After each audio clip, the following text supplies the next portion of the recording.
Hey there, welcome to the channel.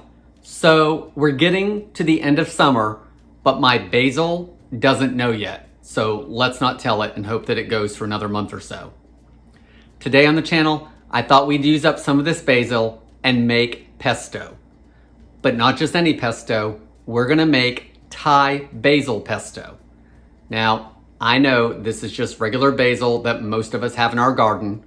Usually I actually grow Thai basil, but this year when I was getting my plants, they didn't have any. And the closest place for me to actually buy Thai basil in the store is about a half hour to 40 minutes away. So today I'm gonna show you how to make it using regular basil. It's still gonna have all the flavors of my normal Thai basil pesto. It's just gonna taste slightly different. Not enough for most people to know unless you really know what Thai basil tastes like. So if you're growing Thai basil or have access to it, definitely try it first with the Thai basil and not with the regular. But for the rest of us, this is gonna work just fine. I'm Jamie with SavorySaver. I share gluten-free recipes, tips, tricks, and resources to make your gluten-free lifestyle easier. So please consider hitting subscribe and let's get started. So to start making our pesto, we're gonna need something to blend it up in. And typically I will use the food processor, but today I thought I'd try to make less mess as far as less items to clean up or easier to clean up and use my immersion blender. So I'm just gonna put everything in the cup of the immersion blender and then blend it up. I'm not gonna be streaming in any oil. It's all going in here and then we'll all get blended. So I'm gonna start by adding my basil to the cup. And you want a cup of basil leaves. So I'm just gonna tear them off and pop them in there. And then if I need to cut a couple more pieces of basil, I will.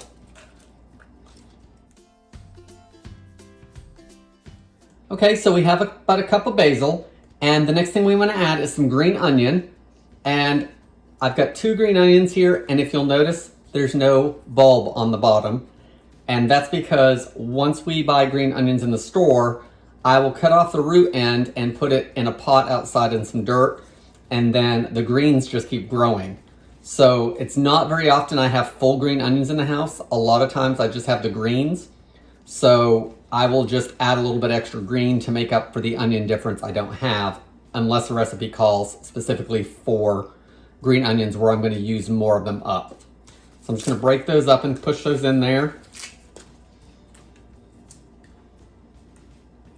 The next thing we want to add is some spice. So I have a chili pepper here that I honestly am not positive what it is. I think it's a serrano.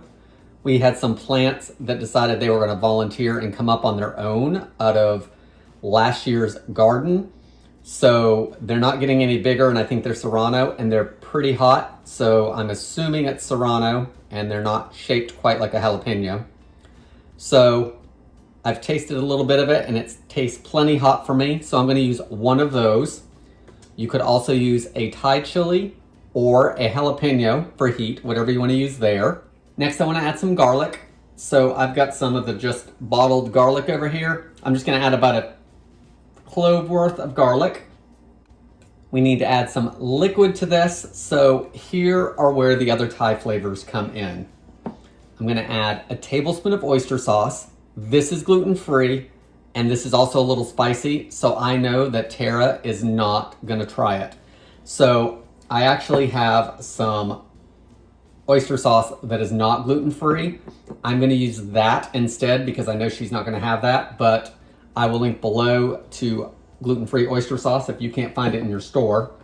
So I wanna add a tablespoon of that.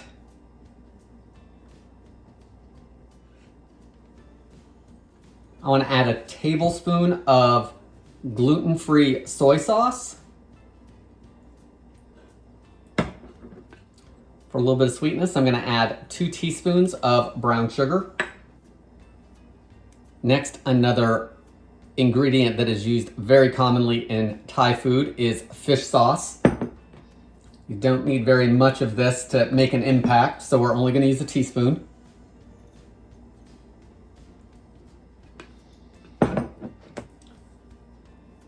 If you guys are familiar with pad thai, which is usually actually a gluten-free food in Thai food, they like to use peanuts. So we are going to use a 1/4 cup of dry roasted peanuts.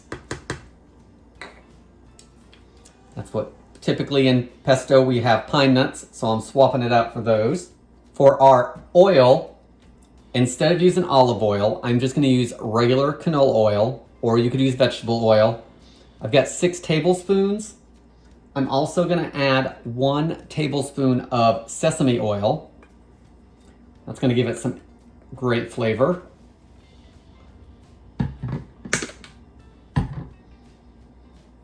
And since we're doing this with the immersion blender, I'm just going to pour that all over.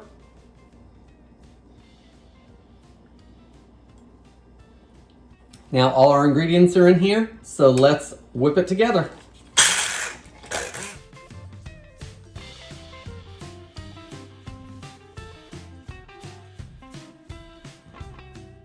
Okay guys, so here's our pesto, and you can see how thick it is and bright green. And I'm just gonna give it a taste off of this spoon. So let's just give it a taste and see how it is. It's definitely pesto, but it tastes nothing like the traditional pesto that you're used to. It has those Asian flavors. It has that peanut taste and the basil. It has some of that umami flavor coming in from the fish sauce and the salt from the soy that's gluten-free, of course. The flavors are super impactful. It's a great spin on regular pesto. So for serving up this pesto, since obviously you're not gonna have regular wheat pasta with it, try getting something like bean thread pasta. All you have to do is, usually it's a little bit of hot water, boiling water, let it sit for a few minutes and it's ready to go. That works great. Rice noodles work wonderfully with this. So you cook those up and serve it over, and you've got an Asian inspired dinner with pesto, which is totally flipping, you know, spaghetti and pesto or any other kind of noodle and pesto over on its end, because you're getting a totally different experience with this Thai basil pesto. Guys, that's all I have for today. Thank you so much for watching. Please leave me any comments below, and I hope to see you on the next video.